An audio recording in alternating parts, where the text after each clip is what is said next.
आज आलो आहे आपल्या मिरचीच्या शेतामध्ये.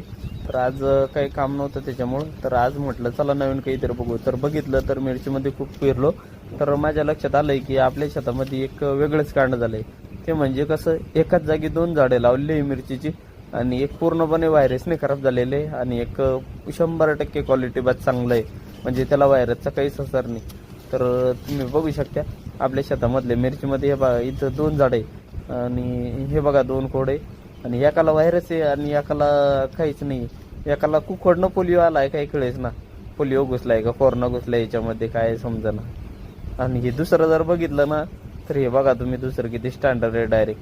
ह्यो तर डायरेक्ट गब्बर पैलवानाचं, याला काही आजार होत नाही. ही अशी आपल्या मिरचीची क्वालिटी. म्हटलं आता हे कुठून आलंय, तर शेतकरी अशा झाडांना म्हणतात की व्हायरस आलाय तर याला उपटून फेकू, याच्यामुळे दुसऱ्या झाडावर व्हायरस येतो.